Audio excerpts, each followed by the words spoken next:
Student, क्या हाल चाल है मेरी जान, कैसे हैं आप सब मेरा बेटा। जैसे कि आप लोगों को पता है कि आज हमने कूलम्स लॉ के बारे में बात करनी थी, कल नहीं कर सके, तो आज उसके बारे में ज़रूर बात होगी। इलेक्ट्रोस्टैटिक्स को हम डिस्कस कर रहे थे मेरा बेटे। इससे पहले मेरा बेटा हम जिसके बारे में बात कर चुके हैं वो कूलम लॉ है जी। आगे ही पढ़ाऊंगा 10K रिव्यूज़ की। हाँ, थैंक यू सो मच मेरा बेटा, आप लोगों की इस मोहब्बत का, आप लोगों के बार बार रिव्यूज़ देने का। खुश रहो, जीते रहो, आबाद रहो। सर आपका FSA में क्या स्कोर था, ऐसी बातें बताई नहीं जाती।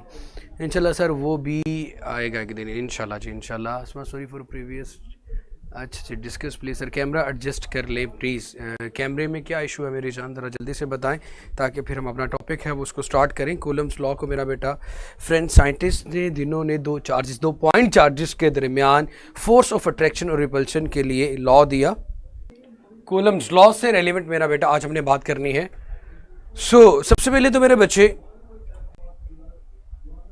electrostatic force between 2 point charges at rest is given as electrostatic force between 2 point charges at rest। इसकी मैथमेटिकल फॉर्म अगर लिखूं मेरा बेटा वो हमारे पास आ रही है F is equal to K Q1 Q2 and the distance between them is R square। हमारे पास दो चार्जेस Q1 एंड Q2 के दरमियान डिस्टेंस को R से रिप्रेजेंट किया जाता है। अगर ये दोनों पॉजिटिव होते तो इनमें रिपल्सिव फोर्स होगी। Q2 Q1 पे फोर्स लगाएगा, इसे हम F12 कहेंगे कि 1 पे फोर्स लग रही है 2 से, तो इसे F12 कहा जाता है। 2 पे लग रही है फोर्स बाय 1, तो इसे F21 कहते हैं। दरमियान में जो भी डिस्टेंस है मेरा बेटा उसको R से रिप्रेजेंट किया जाता है।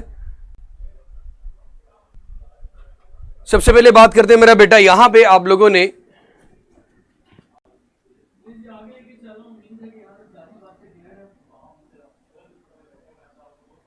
इसके पॉइंट्स अब डिस्कस करते हैं। फर्स्ट पॉइंट है जनाब, force is directly proportional to the product of magnitude of charges. Product of magnitude of charges.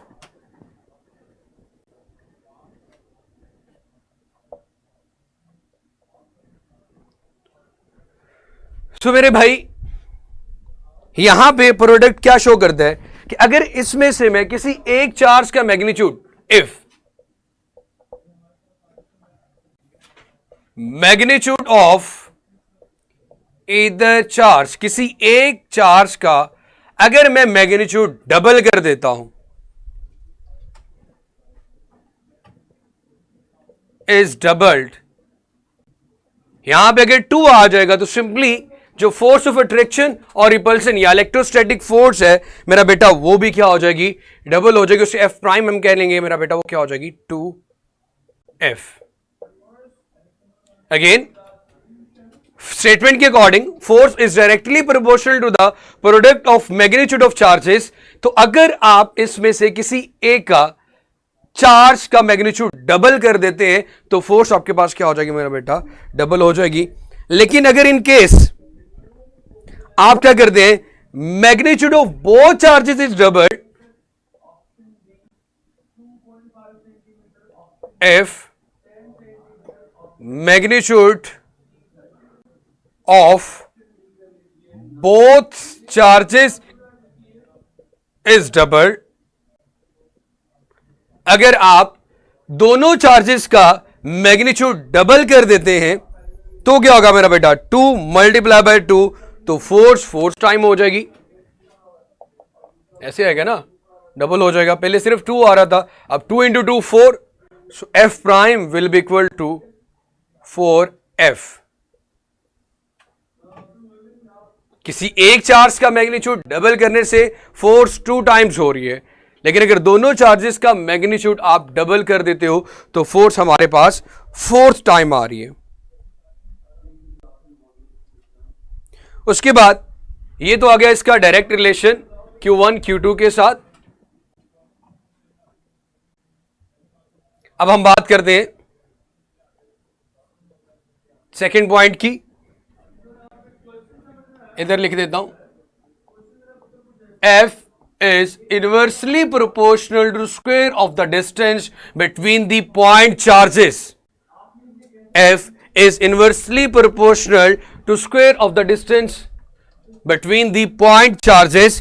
ये इनवर्स स्क्वायर लॉ को फॉलो भी इसीलिए करते हैं ताकि उनके दरमियान का डिस्टेंस इनके साइजेस से हमेशा बड़ा हो, तब जाके कूलम्स लॉ यहां पे वैलिड होगा।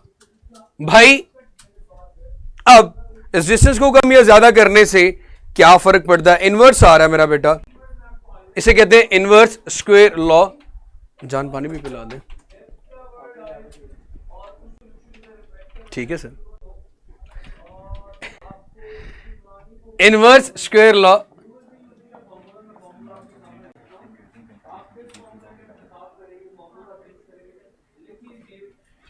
ग्रेविटेशनल फोर्स के लिए मेरा बेटा अभी ये सारी चीजें बता रहा हूं।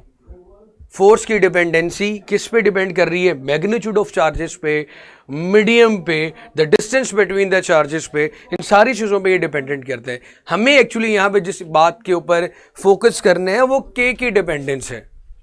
अस्मा बेटे, तो प्रीटी ऑब्वियस है, यहां पे सबसे पहले मैंने चार्जेस के मैग्नीट्यूड को कम या ज्यादा करके देखा तो फोर्स कम या ज्यादा हो रही थी। It means force depends upon the magnitude of charges और the product of magnitude of charges. So भैया अगर आप डिस्टेंस को डबल करते हैं, thank you so much sir,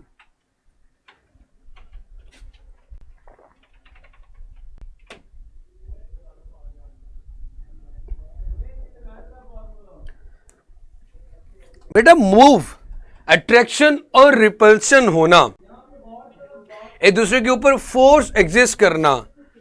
अब यहां पे चार्जेस का मूव करके एक बॉडी से दूसरी बॉडी में ट्रांसफर होना नहीं होता। अपनी बॉडी में, जैसे कि मैंने कल भी ये बात की थी कि फर्ज करें मेरे पास एक चार्ज ऑब्जेक्ट है जिसमें पॉजिटिव चार्ज मौजूद है, मैं इसे न्यूट्रल ऑब्जेक्ट के करीब लेके जाता हूं जिसमें पॉजिटिव और नेगेटिव यूनिफॉर्मली डिस्ट्रीब्यूट हैं और इक्वल चार्जेस में, तो इलेक्ट्रोस्टैटिक इंडक्शन की वजह से नेगेटिव चार्ज इस तरफ अपेयर हो जाएगा जबकि पॉजिटिव चार्ज इधर आ जाएगा। जी मेरा बेटा बिल्कुल। अब अगर बेटा आप distance between the two point charges इसको आप डबल कर देते हैं, मतलब आर को डबल करने से यहां पे 2 रख देता हूं मेरा बेटा, तो 2 का स्क्वायर आएगा, तो फिर आपकी जो फोर्स है मजीद डिक्रीज हो जाएगी 4 times, doubling the distance.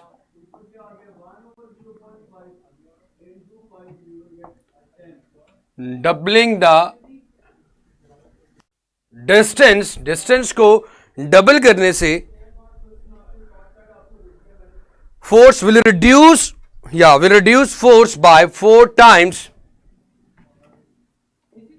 will reduce force by 4 times। जनाब सबसे पहले हमने फोर्स का देख लिया, अब मेरे बच्चे इसको कंबाइन करते हैं, दोनों को इकट्ठा करके लिखते हैं F is proportional to Q1 Q2 over R square. अब देखो पहले हमने इंडिविजुअली इसको डिस्कस कर लिया, अब कंबाइन करके डिस्कस करते हैं कि अगर आप मेरा बेटा डिस्टेंस भी डबल कर दो, कंडीशन क्या रखते हैं, मैं डिस्टेंस भी डबल कर देता हूं between the two point charges और उनका मैग्नीट्यूड भी अगर डबल कर दूं, दोनों चार्जेस का, इन दोनों चार्जेस का मैग्नीट्यूड भी डबल कर दूं जो कि 4F हो जाएगी फोर्स, और अगर इनके दरमियान जो डिस्टेंस है उसको भी डबल कर दूं तो फोर्स पे क्या फर्क पड़ेगा? If the distance is double,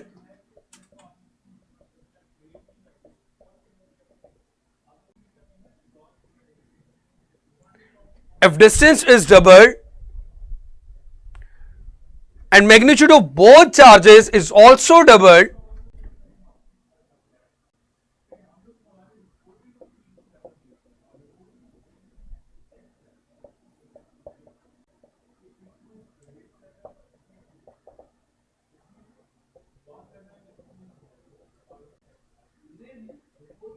is also double. तो क्या होगा जनाब आपके पास, एफ प्राइम रफ पे लिखे मेरा बेटा, ऊपर भी 2 मल्टीप्लाई बाय 2 और नीचे भी 4 के साथ जो मैग्नीट्यूड है उसका आंसर 1 आएगा। अगेन आपके पास पहले वाली फोर्स आ जाएगी। सो सिमिलरली किसी किस्म का कोई फर्क नहीं पड़ेगा, the force will remain same. Force हमारे पास मेरा बेटा क्या रहेगी, बिल्कुल सेम रहेगी, उसमें किसी किस्म का कोई फर्क नहीं पड़ेगा।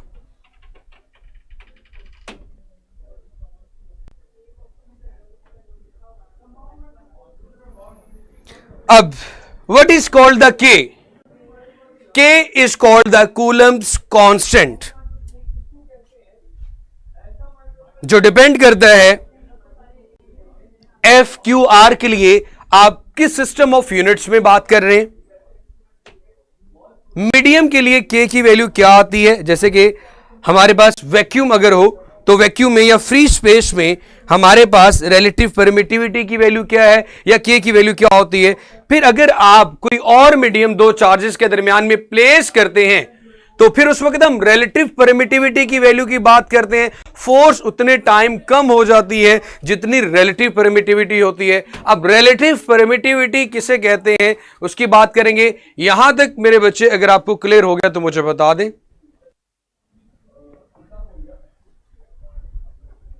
इनकी चैट जरा एक दफा एनेबल कीजिएगा। अभी हमने concept of proportionality, permittivity of the medium, free space and for another medium उसके इफेक्ट्स की बात करनी है कि वो किस तरह अफेक्टेड होती है। जी मेरे मुसलमानों, यहां तक क्लियर है तो मेरा बेटा मुझे बताएं ताकि मैं बोर्ड का कुछ एक हिस्सा रेज करके फर्दर बात करूं।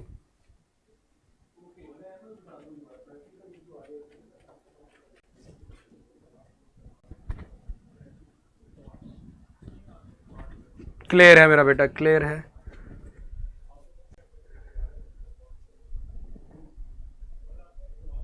चले मेरे मुसलमानों, मैंने 2 ज़रब 2 लिखा है, 2 दोनों का मैग्नीट्यूड डबल कर दिया और नीचे 4, तो 4 के साथ कैंसिल हुआ तो 1 आया। फोर्स अगेन सेम रहेगी। चले मेरा बेटा, इनकी दोबारा से कर दें, चैट डिसेबल।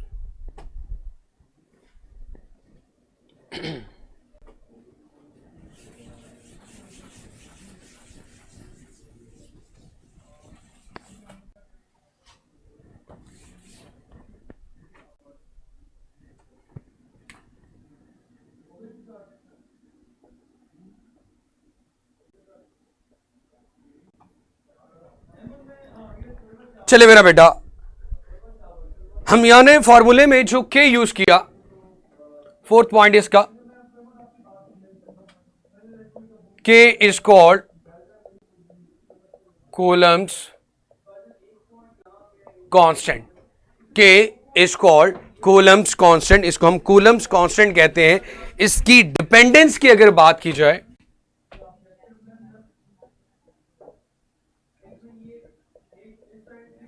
सबसे पहली बात तो ये कि के में अगर आपने के कैलकुलेट करना होगा, फॉर्मूला है आपके पास F इज इक्वल टू के Q1 Q2 और R स्क्वेयर। अगर के की बात करूं, F R square divided by Q1 Q2 और इधर आ गया हमारे पास के। अब के की वैल्यू डिपेंड कर रही है, देखो फोर्स का यूनिट अगर आप न्यूटन रख रहे हो, डिस्टेंस का मीटर, चार्ज का कूलम, तो के की वैल्यू कुछ और आएगी। अगर आप इसके यूनिट्स चेंज कर देते हो, किसी और सिस्टम यूनिट्स में बात करोगे तो के की वैल्यू चेंज हो जाएगी। तो सबसे पहली डिपेंडेंस में हमारे पास आ रहा है सिस्टम ऑफ यूनिट्स पे डिपेंड करना।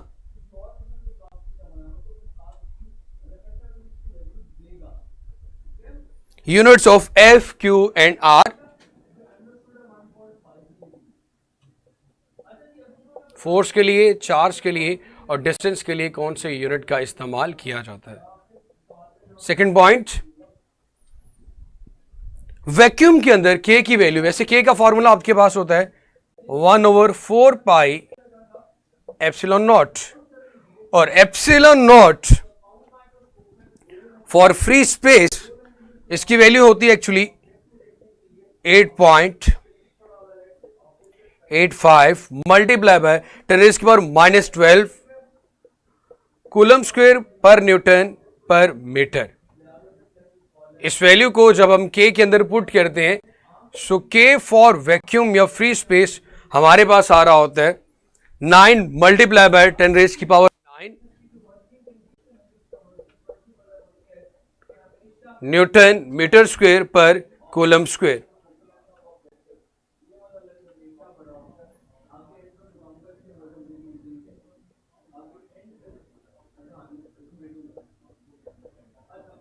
ये के की वैल्यू आ गई।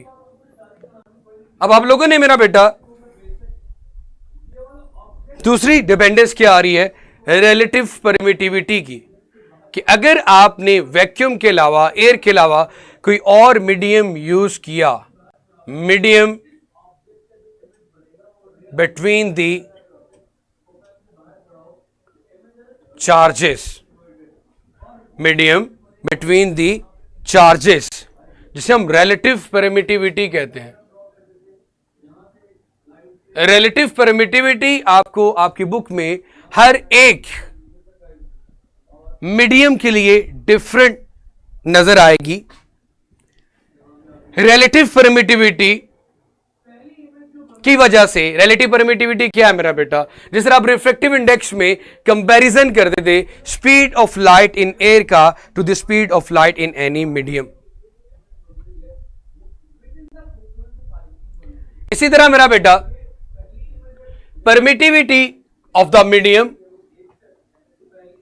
का कंपैरिजन जब किया जाता है परमिटिविटी ऑफ फ्री स्पेस के साथ, तो आपके पास जो कांस्टेंट नंबर आता है वो कांस्टेंट नंबर आपका कहलाता है परमिटिविटी, रिलेटिव परमिटिविटी। कि अगर आपने एयर के अलावा कोई और मीडियम दो चार्जेस के दरमियान में रखा, तो रिलेटिविटी के लिहाज से मीडियम का, उस मीडियम के लिहाज से, फ्री स्पेस के लिहाज से इन दोनों का कंपैरिजन किया आपने, कि अगर आप ये वाला मीडियम, जैसे कि अगर कोई भी बात पानी की बात कर ले या कोई भी और मीडियम की बात कर ले, जैसे कि आपके पास है प्लास्टिक की बात कर ले, एयर की ग्लास की बात कर ले, आपकी बुक से देख लूं जो एग्जैक्ट कोई वैल्यू,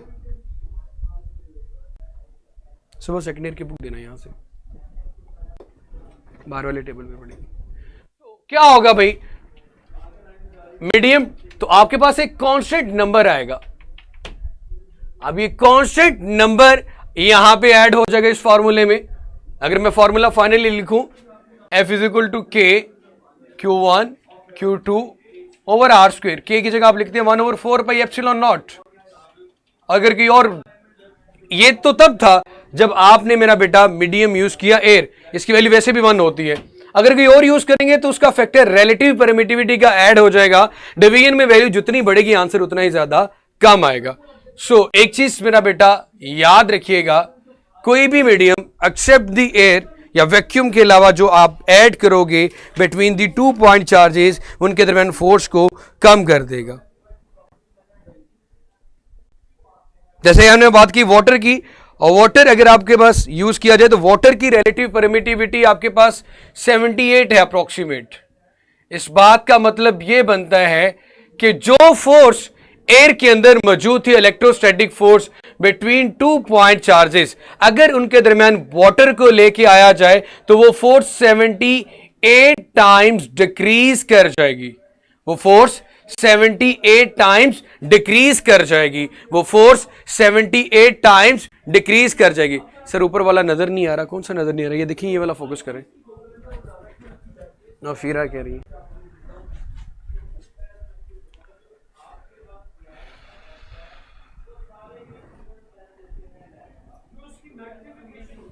जी मेरा बेटा, अब ठीक है।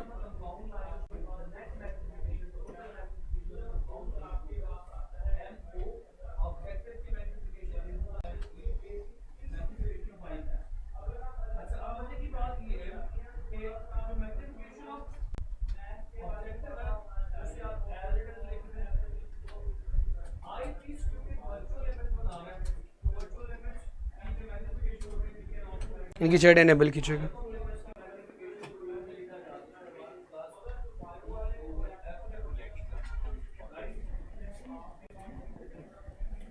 चलें, गुड है मेरा बेटा। तो ये चीज मुझे आप लोगों ने बता देनी कि रिलेटिव परमिटिविटी का मतलब और दो चार्जेस के दरमियान उनको प्लेस करने से, रखने से फोर्स क्यों डिक्रीज हो जाती है या रिलेटिव परमिटिविटी क्यों कहते हैं इसको, ये क्लियर हो गया तो मेरी जान मुझे बता दें। जी क्लियर है सर।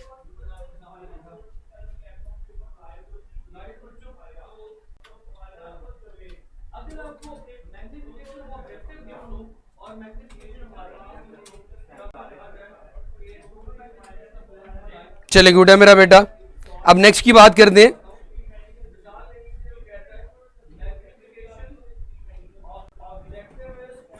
चले, गुड है। अब मैं उनको रेस करने जा रहा हूं।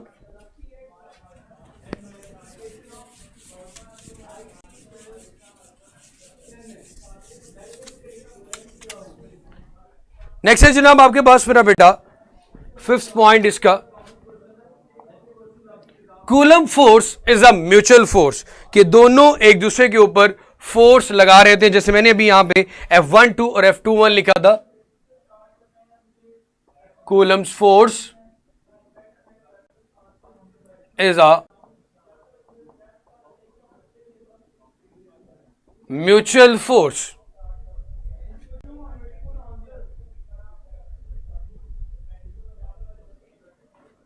F12 is equal to F21, लेकिन डायरेक्शन में ऑपोजिट होते हैं तो साइन नेगेटिव आ गया। हाँ, लेकिन अगर इनका मैग्नीट्यूड देखा जाए, ये तो वेक्टर की फॉर्म में डायरेक्शन बता रहा है तो ऑपोजिट आ रही है, अगर मैग्नीट्यूड देखा जाए तो दोनों का मैग्नीट्यूड बिल्कुल सेम होता है। अगर एरो के बगैर मैं F लिख रहा हूं, इस बात का मतलब है मैं इसके मैग्नीट्यूड की फॉर्म लिख रहा हूं, और अगर एरो के साथ लिखा जा रहा है तो इस बात का मतलब है मैं उसकी वेक्टर फॉर्म को रिप्रेजेंट कर रहा हूं कि उसकी डायरेक्शन तो डिफरेंट है लेकिन मैग्नीट्यूड क्या आ रहा है, सेम। ऑपोजिट डायरेक्शन, यहां पे आ गया जनाब सेम मैग्नीट्यूड। ऑपोजिट डायरेक्शन और नीचे जनाब आ गया आपके पास सेम मैग्नीट्यूड।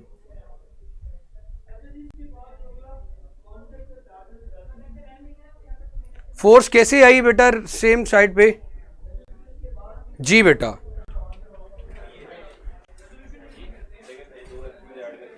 दरमियान में अगर आप मेरा बेटा बात करते हो कंडक्टर मटेरियल्स की, तो वो तो आपको एक पाथ प्रोवाइड कर रहे हैं ना दरमियान में। आप जो चार्ज जब एक दूसरे के इतने ज्यादा क्लोज आ जाए कि उनके दरमियान का डिस्टेंस उनके मैग्नीट्यूड से भी कम हो, तो वहां पे कूलम लॉ वैलिड नहीं होता, वहां पे कूलम लॉ वैलिड नहीं होता। यहां पे जिन्न आ जाने, यहां पे कूलम लॉ वैलिड नहीं होता। ठीक है मेरा बेटा। 6 पॉइंट की बात करते हैं। What is the difference between मेरा बेटा रिलेटिव परमिटिविटी, एप्सिलॉन नॉट हमारे पास एक स्टैंडर्ड है, हमरा जो भी है एप्सिलॉन नॉट हमारे पास स्टैंडर्ड है। इन ए रिलेटिव परमिटिविटी क्या है, वो मैक्सिमम है, उसके साथ हम कंपैरिजन करते हैं किसी और मीडियम का, फिर दोनों की रिलेटिविटी के लिहाज से, दोनों को रिलेट करने से, कंपैरिजन करने से, रेशो लेने से जो वैल्यू आती है उसे हम रिलेटिव परमिटिविटी कहते हैं।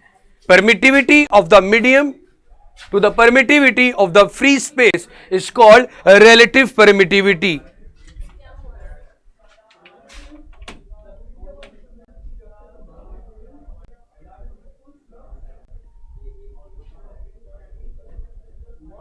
अभी हमने यही बात की थी मेरा बेटा कि दरमियान में कोई भी मीडियम प्लेस करना, इलेक्ट्रिक फील्ड है ना मेरा बेटा, उसका दो चार्जेस के दरमियान पॉजिटिव, तो उसे कहते हैं जब कोई भी मीडियम प्लेस किया जाए जिसकी वजह से फोर्स कम हो, इलेक्ट्रिक फोर्स कम हो, उसे कहते हैं मेरा बेटा डाइलेक्ट्रिक मीडियम। क्या कहते हैं मेरा बेटा? Dielectric medium.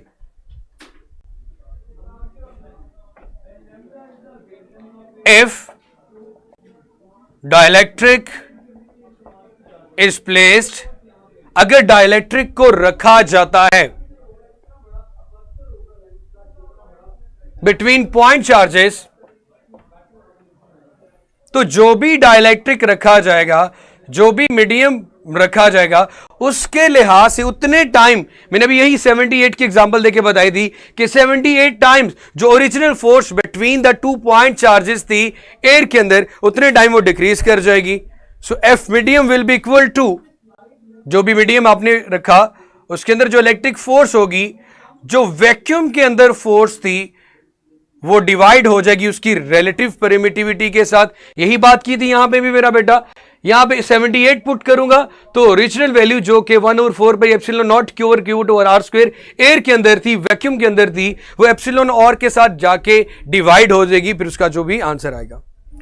अच्छा मेरा बेटा, फॉर मीडियम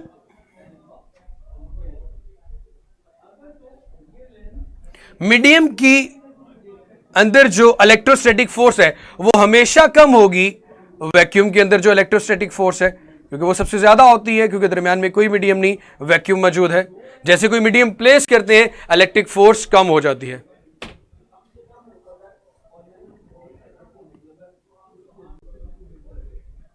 अब मेरे बच्चे, इंसुलेटर्स के लिए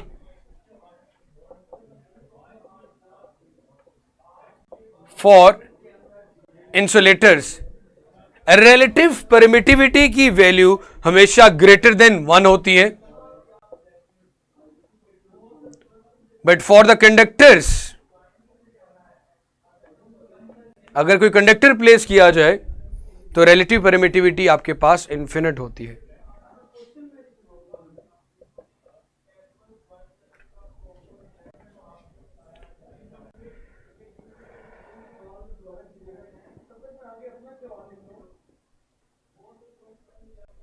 सारा बेटा, डाइलेक्ट्रिक का मतलब जो मीडियम आपने प्लेस किया 2 पॉइंट चार्जेस के दरमियान, उसको डाइलेक्ट्रिक कहते हैं. If dielectric is place between 2 point charges, तो मेरा बेटा वैक्यूम के अंदर जो आपकी इलेक्ट्रिक फोर्स थी बिटवीन 2 पॉइंट चार्जेस, उसकी रिलेटिव परमिटिविटी पे जाके डिवाइड हो जाएगी, उतने टाइम कम हो जाएगी. इंसुलेटर्स के लिए रिलेटिव परमिटिविटी ग्रेटर देन 1 होती है, but for the conductors relative permittivity infinite होती है.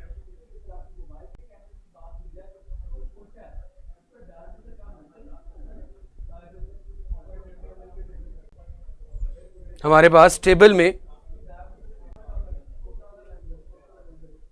बेंजीन गिवन है, जर्मेनियम गिवन है, रबर गिवन है. जितने भी डाइलेक्ट्रिक हम अपनी डेली लाइफ में यूज करते हैं उन सब की वैल्यू, वो सारे तकरीबन इंसुलेटर्स होते हैं.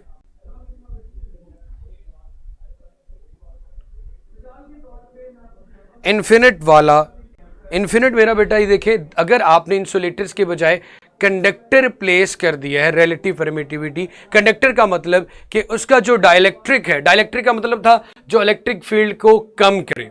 डाइलेक्ट्रिक का मतलब ये भी जो इलेक्ट्रिक फील्ड को कम कर देता है, एक्सटर्नल फील्ड को कम कर दे, उससे डाइलेक्ट्रिक कहते हैं. अब मेरे बच्चे, उसके लिए फिर ये है कि 2 चार्जेस के दरमियान कुछ ऐसी चीज रखी जाए जो फील्ड को कम करे, तो वो क्या हो सकती है मेरा बेटा आपके पास जनाब? अगर यूज किए जाएं जर्मेनियम, मेरा बेटा देखो आपके पास एक सेमीकंडक्टर मटेरियल है, वो भी ग्रेटर देन 1 ही होगा. अफशा, मुजाहिद, जर्मेनियम और सिलिकॉन्स, इवन कि आपके टेबल में जर्मेनियम की वैल्यू गिवन है और जो यूज किया जाता है उसकी रिलेटिव परमिटिविटी आपके पास 16 होती है. So, अगर आपने दरमियान में मेरा बेटा अब एक कंडक्टर मटेरियल ही प्लेस कर दिया है तो उसकी रिलेटिव परमिटिविटी आपको इन्फिनिट बताएगी. ये मतलब बहुत ज्यादा होगी, बहुत ज्यादा होगी. जो समथिंग ओवर इन्फिनिटी आप लेके आओगे तो फोर्स की वैल्यू क्या हो जाएगी? 0. डिस्टिल्ड वाटर की बात की जा रही है यहां पे, मोहम्मद. इसके अलावा मेरा बेटा, conventionally attractive force between 2 opposite charges होती है. रिपल्सिव फोर्स सिंपल ये कहा जाता है कि जब आप 2 ऑपोजिट चार्जेस के दरमियान अट्रैक्टिव फोर्स की बात करोगे तो वो नेगेटिव आएगी. रिपल्सिव की बात करोगे तो वो हमेशा आपके पास पॉजिटिव आ रही होगी, क्योंकि रिपल्सिव फोर्स दो सेम चार्जेस के दरमियान में होती है, तो आंसर आपका हमेशा पॉजिटिव आता है।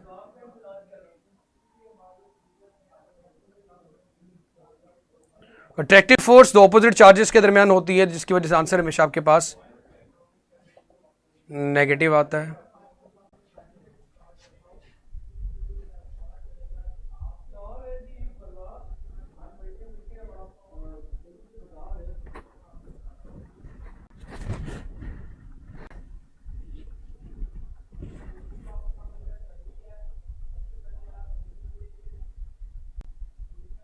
जी मेरा बेटा, ये था हमारा कूलम लॉ से रेलिवेंट जितना भी, होपफुली अब इससे रेलिवेंट एमसीक्यूज की अगर बात की जाए, एक एमसीक्यूज करते हैं। The force between 2 point charges, इसको मैं रेज कर रहा हूं बेटे। अब अगर आपने कोई स्क्रीनशॉट वगैरह लेना हो तो ले सकते हैं।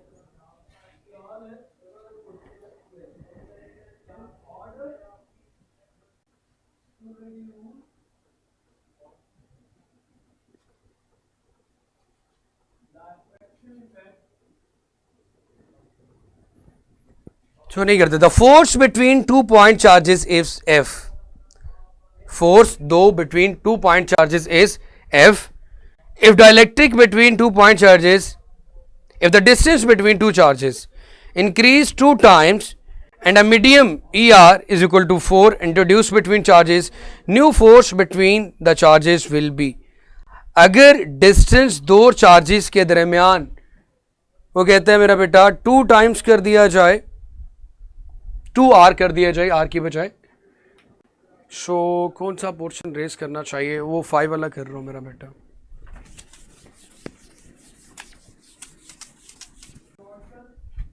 क्वेश्चन जनाब ये है, फॉर्मूला आपके पास है जी F is equal to K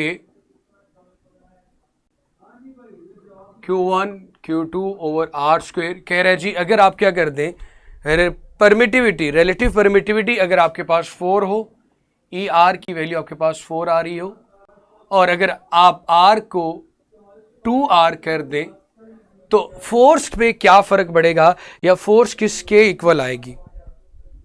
इसका आंसर आप लोगों ने मेरा बेटा बताना है। मैंने आंसर एक तरह से लिख ही दी है।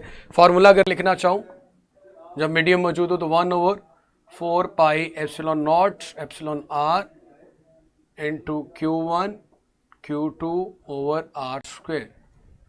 R की जगह पे आपने 2R प्लेस करना है और एप्सिलॉन R की जगह पे 4 प्लेस करना है।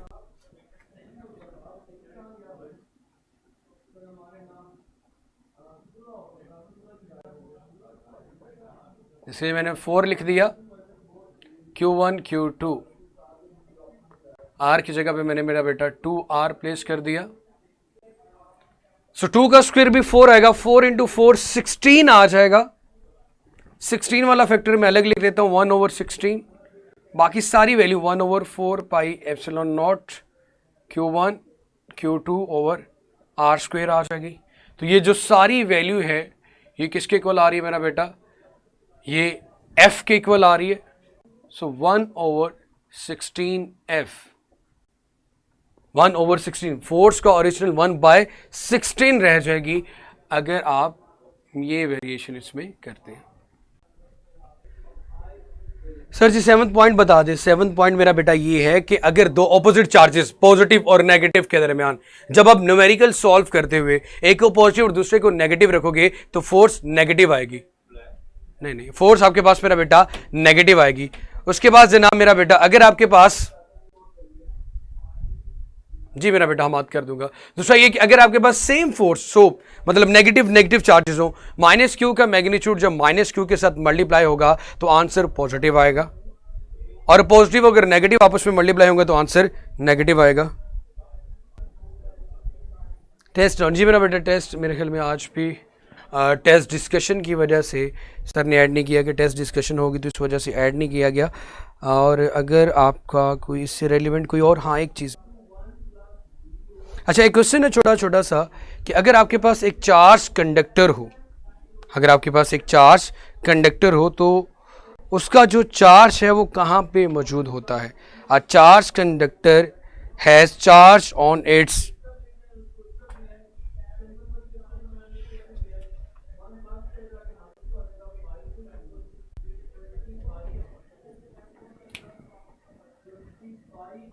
चार्ज कंडक्टर हो,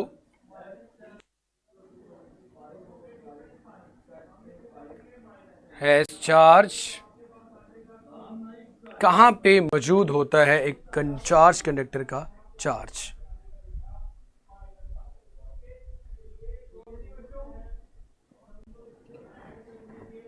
तो ये बड़ा पॉइंट है मेरा बेटा, इसलिए ऑन इट्स सरफेस। बड़ा मजेदार एमसीक्यूज था, चले गुड है मेरा बेटा। हाँ जी, आज का जो हमारा लेक्चर है मेरा बेटा फिर वो यहीं पे वाइंड अप होता है। इंशाल्लाह कल बात करेंगे अपने नेक्स्ट टॉपिक से रेलिवेंट, और उससे एमसीक्यूज भी डिस्कस करेंगे, और कल आप लोगों का टेस्ट भी ज़रूर होगा। कल मतलब छुट्टी है, और कल सुकून करें, आप भी, मैं भी तो करूँ। अपना बहुत सारा सा ख्याल रखें, खुश रहें, जीते रहें, आबाद रहें। कल अगेन मुलाकात होगी, अपनी दुआ में याद रखिएगा। अल्लाह हाफिज़।